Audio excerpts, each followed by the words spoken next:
예수님께서 우리를 구원하시기 위해서 십자가에 돌아가셨다가 사흘 만에 다시 살아나시고 이 땅에 살아계시면서 40일 동안 부활의 증거들을 보여주셨어요. 그리고 하늘나라로 올라가시면서 이제 그의 영인 성령님을 보내주실 것을 약속하셨습니다. 불과 10일 뒤에 오순절 되던 그날 성령님이 약속대로 이 땅에 임하게 된 줄 믿으시기 바랍니다.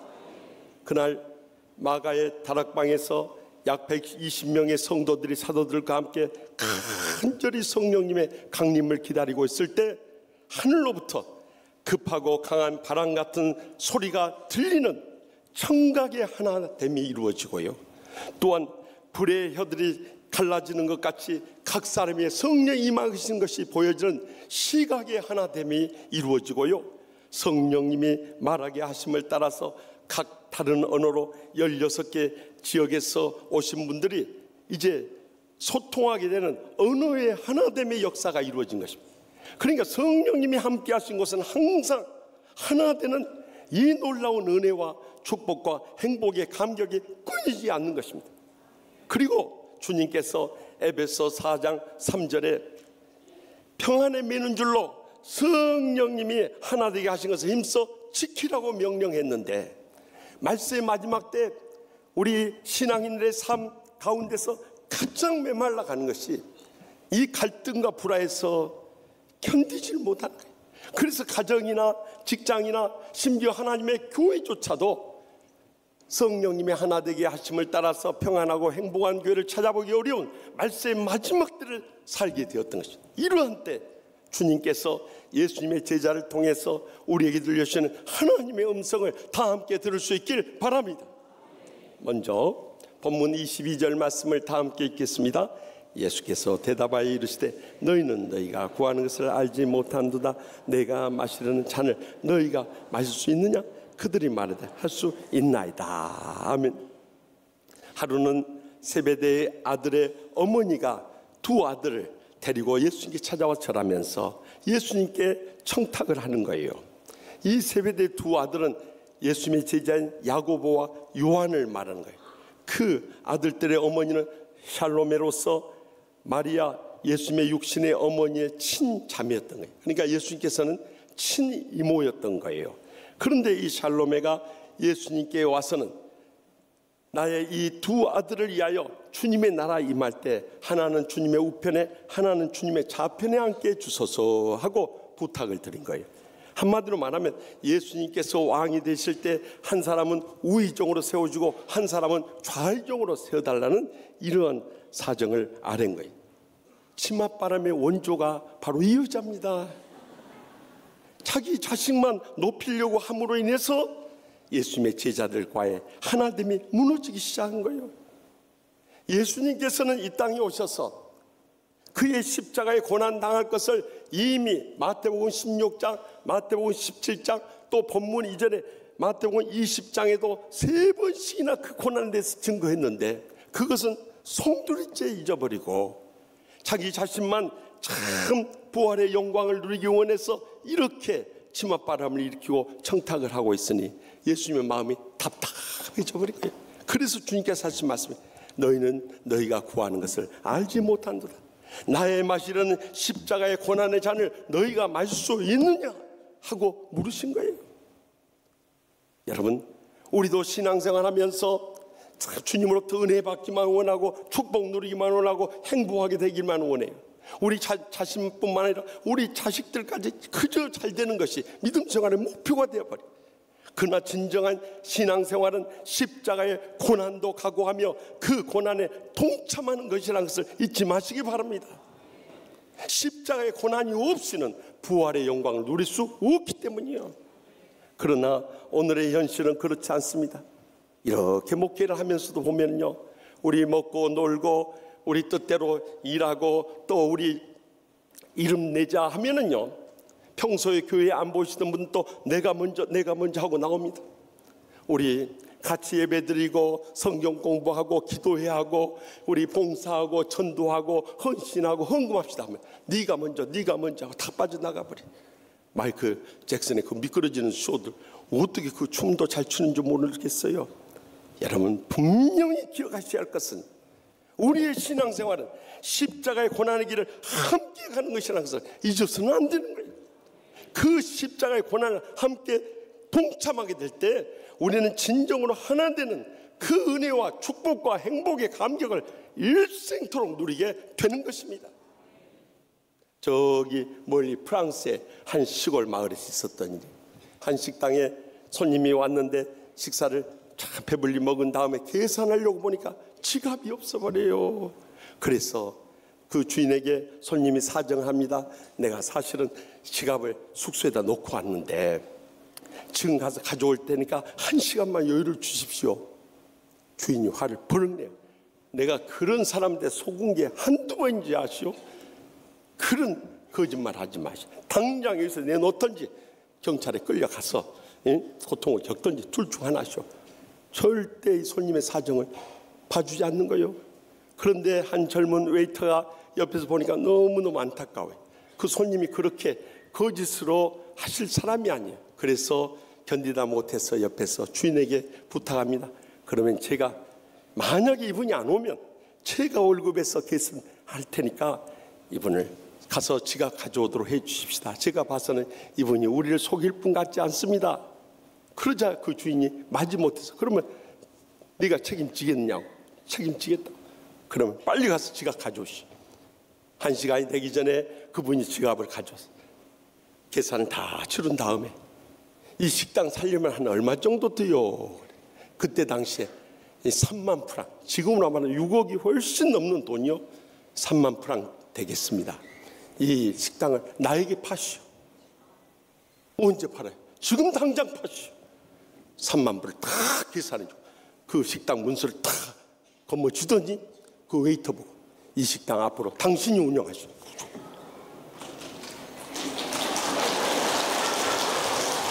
복 받았다니까 박수 튀어나온 거 보죠. 아까 고난 당하자고 할 때는 박수 안 나오다가 복 받자니까 박수 튀어나온 거 보시죠. 이것이 우리의 심정이에요.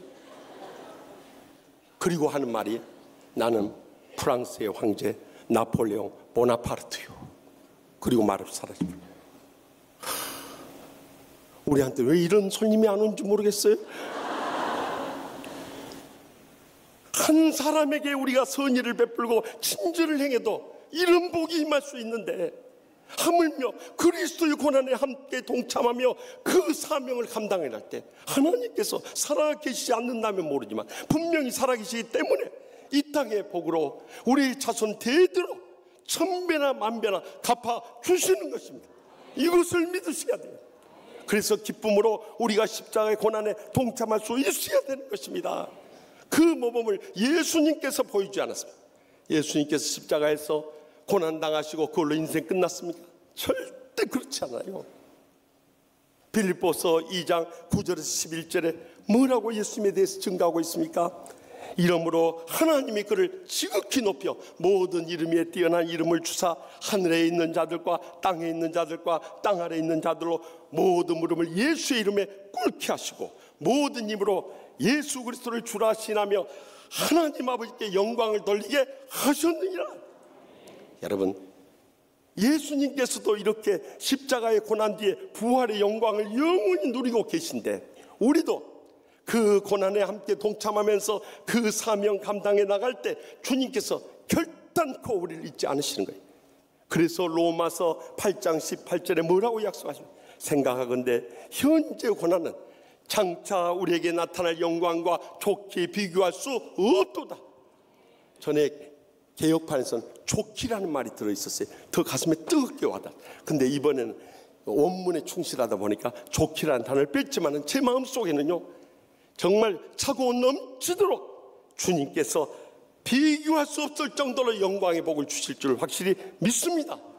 그러므로 우리는 십자가의 고난에 동참하는 삶이 우리의 가정에서나 직장에서나 교회 신앙생활 가운데 있다 할지라도 주님으로부터 위로받고 새 힘을 얻으면서 끝까지 십자가 지고 그 고난을 각오하게 될 때 하나님께서 틀림없이 보상해 주실 뿐만 아니라 우리를 통해서 우리 모두가 하나 되는 놀라운 영광스러운 복을 평생토록 누리게 해주실 줄 분명히 믿으시기 바랍니다. 계속해서 본문 26절에서 27절 말씀을 보십시다. 너희 중에는 그렇지 않아야 하나니 너희 중에 누구든지 크고자 하는 자는 너희를 섬기는 자가 되고 너희 중에 누구든지 으뜸이 되고자 하는 자는 너희의 종이 되어야 하리라. 아멘. 이 야고보와 요한 어머니 살로메의 치맛바람에 의해서 예수님의 남은 제자들은 참 마음에 실망하게 되고 두 형제에 대해서 분노하게 됐어요. 그들의 관계가 다 깨어져 갈 때 예수님께서 너희들 그렇게 하면 안 된다 이거요. 세상의 집권자들은 이방인들을 임의로 주관하고 세상의 고관들은 이방인들의 권세를 부리지만 여기 뭐라고 그래? 너희 중에는 그렇지 않아야 하나니 너희 중에 누구든지 크고자 하는 자는 너희를 섬기는 자가 되고 너희 중에 누구든지 으뜸이 되고자 하는 자는 너희의 종이 되어야 하리라. 이 역설적인 진리를 우리에게 깨우쳐주고 계세요. 그렇습니다. 우리가 적어도 세상과 구별된 신앙의 사람이라면 세상 사람 똑같이 높아지게 하려고 하고 군림하려고 하고 자기 권위 내세우고 자기 뜻대로 인생을 살려고 해서는 안 된다는 거예요.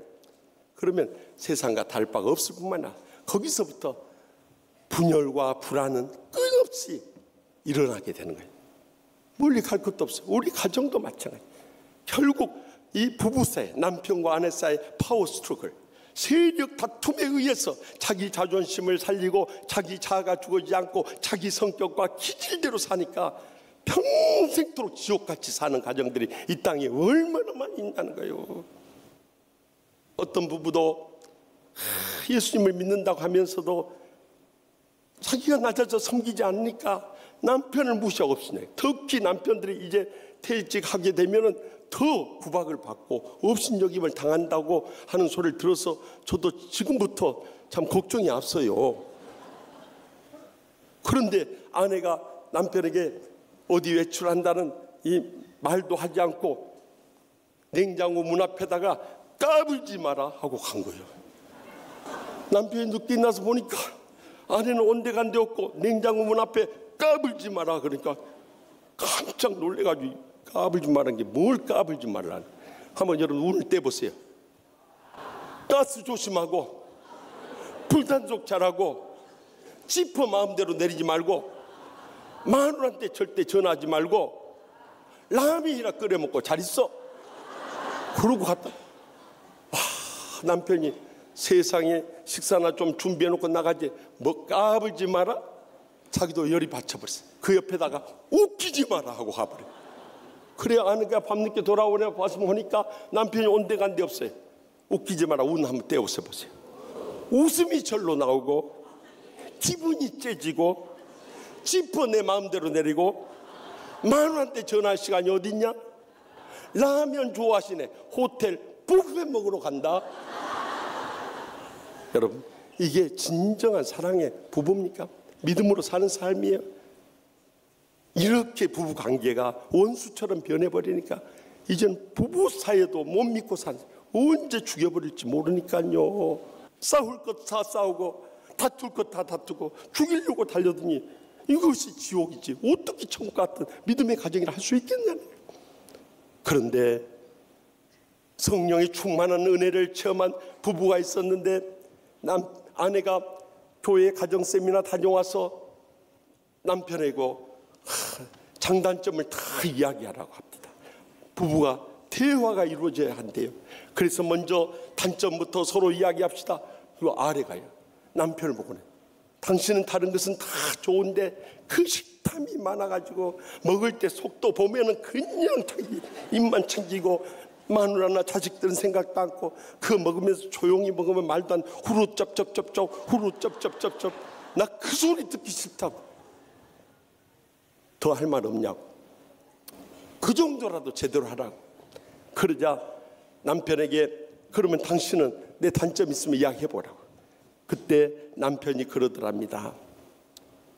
아내를 이렇게 판히 쳐다봤더니 갑자기 눈물이 글썽여지는 거예요. 나를 처음 만났을 때만 해도 그렇게 젊고 아름다웠는데 이제는 늙고 병든 육신을 바라보고 얼굴에 주름지고 기미가 가득한 걸 보니까 너무너무 불쌍한 생각이 드는 거예요. 그래서 그 남편에게 단점을 이야기하라고 하는데 그 남편이 그랬다고 그래요. 나는 당신에게 단점을 말할 자격이 없어. 당신 행복하게 주게 데려와서 평생 뼈 빠지게 고생시키고 이제 이렇게 늙고 병든 60만 남은 내가 뭔 단점 이야기할 것이 있겠어. 남편부터 울먹이 시작하는데 아내 두 눈에서 뜨거운 눈물이 흘러내리더라고요. 이것이 세상과 다른 믿음의 가정의 감동적인 부부의 모습이 되어야 되는 것입니다. 그렇게 살아가는 사람들 교회 와서도 마찬가지예요. 절대 우리 자신을 내세우지 않고 자기를 높이려고 하지 않고 자기 큰 소리 되지 않고 자기 주장 내세우지 않습니다. 너희가 전에는 어둠이던데 이제는 주 안에서 빛이라. 빛의 자녀들처럼 행하라. 빛의 열매는 오직 착함과 의로움과 진실함에 있느니라. 적어도 우리가 빛의 자녀로 거듭나고 빛의 열매를 맺는다면 더 이상 악하고 불의하고 거짓된 삶은 이제는 끊어버려야 돼. 이제는 착하고 의롭고 진실하게 세상과 구별된 삶을 살아가야 되는 것입니다. 그런데 그것이 애쓰고 수고해서 되는 게 아니에요. 우리의 불신앙 이제를 회개하고 예수님을 구주로 영접할 때 성령님께서 우리 가운데 임하게 되는데, 날마다 말씀과 기도로 성령 충만하게 되면 자연스럽게 내가 애쓰지 않아도 우리가 착하고 의롭고 진실하게 감동을 주는 변화의 삶을 살아가게 되는 것입니다. 이것이 복음 안에서의 믿는 자들의 변화된 삶인 거예요. 그래서 이제는 성령 충만한 가운데 우리의 삶이 변화됨으로 말미암아서 자연스럽게 예수님을 닮아서 낮아지고 깨어지고 부서지고 섬기는 자가 될 때 우리는 언제 어디서든지 성령이 하나됨을 누리는 천국을 회복하게 될 줄 분명히 믿습니다. 마지막으로 본문 28절 말씀 다 같이 읽겠습니다. 인자가 온 것은 섬김을 받으려 함이 아니라 도리어 섬기려 하고 자기 목숨을 많은 사람이 대속물로 주려 함이니라. 아멘. 예수님께서 하나님의 아들이셨지만 사람의 아들의 모습으로 이 땅에 오신 것은 섬김을 받으려 함이 아니라 도리어 섬기려 하고, 거기서만 그쳤어도 감동이 될 텐데 자기 목숨을 많은 사람의 대속물로 죄악과 상처와 질병 가운데 고통 중에 죽어가는 우리를 위해서 십자가에서 죽기까지 희생 제물로 드려졌다는 거예요. 그러므로 인해서 갈라디아서 3장 28절 말씀과 같이 유대인이나 헬라인이나 종이나 자유자나 남자나 여자나 그리스도 예수 안에서 너희가 하나니라 말씀하지, 하나 되는 역사를 이루어 주신 것입니다. 그렇다면 우리도 그 주님을 본받아서 날마다 주여 주여 하면서 주님 십자가에서 죽어져야 돼요. 죽어지면은 세상의 욕심이나 욕망 다 사라져버리고 자연스럽게 우리의 가정이나 직장이나 하나님의 교회에서 하나님의 미랄 같이 죽어짐을 통해서 우리 모두가 하나 되는 이 영광스러운 행복을 누리게 되는 것입니다. 그런데 우리의 삶은 그저 주님과 고통당하는 이웃들을 위해서 죽어지기보다도 우리 자신이나 자식들이나 내 가정이나 직장 위해서만 일생을 다 쏟고 있으니 불행과 고통 속에서 헤어나올 길이 없는 거예요.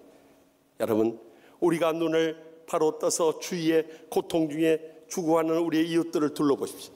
예수님께서도 이 땅에 오셔서 하나님이라 같이 죽어짐으로 인해서 그의 인생이 대속물로 끝난 것 같았지만 요한복음 12장 24절에 내가 진실로 진실로 너희에게 이르노니 하나님의 일이 땅에 떨어져 죽지 아니하면 하늘 그대로 있고 죽으면 많은 열매를 맺느니라 하고 분명히 강조하지 않습니까? 예수님을 십자가에 못 박은 그 이후에 지난 2000년의 역사 가운데 오늘 특별히 순교자 기념주일을 지냅니다마는 그 2000년 동안에요 7천만 명이라는 엄청난 이 주의 종들과 성도들이 죽어갔어요. 그렇게 그들을 순교시킴으로 인해서 기독교 진리는 말살될 줄 알았지만은 그러나 2000년이 지난 지금 현재 이 지구상의 인구가 77억 1000만인데 그 중에 3분의 1인 25억 7천만이 예수님을 믿는 뜨거운 부흥을 일으키게 된 것입니다. 여러분, 기독교와 세상 종교의 가장 큰 차이는 세상 종교는 인간이 하나님과 높아지는데 그것은 죄의 문제로 죽음 앞에 불가능한 것이기 때문에 기독교는 하나님께서 그 아들을 이 땅에 보내셔서 우리의 죄의 문제를 해결하고 죽음을 초월한 영생의 길을 열어놓으신 것입니다. 그것도 다른 종교에서 대속의 죽음을 죽은 사람이 누가 있습니까? 예수님만이 십자가에서 대속의 죽음을 보여줌으로 인해서 우리의 목숨까지 아낌없이 드려줄 때 많은 사람이 구원에 이룰 수 있는 길이 열림을 우리에게 확실히 보여주고 있는 것입니다. 그렇다면 우리도 지난날 예수님과 순교자들의 신앙을 따라서 죽으면 죽으리라는 믿음으로 일어서서 신앙생활 해나갈 수 있길 바랍니다. 그래야 내가 죽음으로 인해서 우리의 가정과 직장과 하나님의 교회도 하나 되는 놀라운 행복과 축복을 누릴 수 있기 때문에 그래요. 한 달여 전에 한 교도소 교회 목사님에게서 한 권의 책이 선물로 왔어요.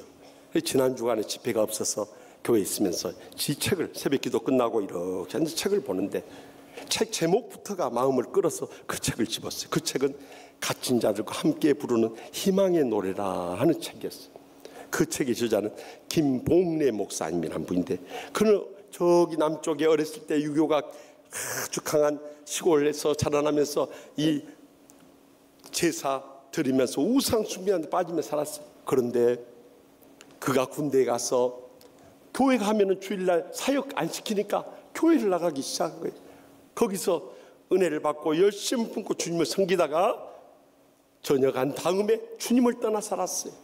그래서 교종 공무원이 되기 위해서 시험을 치러 가지고 27살에 교종 공무원이 돼서 제주도에 첫 발령을 받아가지고 그 갇힌 섬에 살다 보니까 뭐 특별한 낙이 없어서 술 마시고 노는 일에 빠져들었다. 그런데 어떤 만족도 없더래요. 그렇게 인생에 의미도 없이 보람도 없이 낙도 없이 살다가 죽음을 생각하고 2번이나 자살을 시도했다. 그런데 죽는 것도 자기 마음대로 안 되더라 이거요. 그러던 어느 날 마음이 공허하고 칼급한 가운데 자기도 모르게 누군가의 끌림에 끌려서 교회를 다시 나가기 시작했다. 그것이 바로 성령님의 인도하심이었던 거예요. 교회 가서 다 혼자 이렇게 엎드렸는데 지나온 삶이 추마등처럼 지나가면서 주님 품을 떠나서 살았던 지나간 삶이 너무나도 애처롭고 처량할 정도로 방하고 방탕됐던 삶을 돌이키면서 자기도 모르게 거기서 눈물이 쏟아지더랍니다. 한없이 우는데 마치 몸 안에 불순물이 싹 빠져나가는 것처럼 느껴지면서 주님을 찾게 돼요. 주여 주여 하고 울부짖는데 그 앞에 십자가의 환상이 보이더랍니다. 그러면서 주님께서 너 그동안 세상에 살더라가 얼마나 지치고 힘들었냐. 수고하고 무거운 짐진 내 아들아 내가 너를 기다렸노라. 아버지 품으로 꼭 안아준 포근함을 느끼게 된 거예요. 거기서 주님 품에 안겨서 통곡하고 울면서 다시 한번 회개하고 믿음의 결단을 가지고 이제 남은 때 주님과 고통당하는 이웃들을 위해서 내 생을 살아야겠다고 결단하게 된 거예요. 그렇다면 우리의 남은 생을 이제 어떻게 마무리하고 우리가 어떤 고난도 각오하고 세상과 달리 목숨까지 바쳐서 남은 생을 불태울 때 우리를 통해서 하나 되는 이 행복과 축복을 나누는 여생이 될 줄 확실히 믿습니다.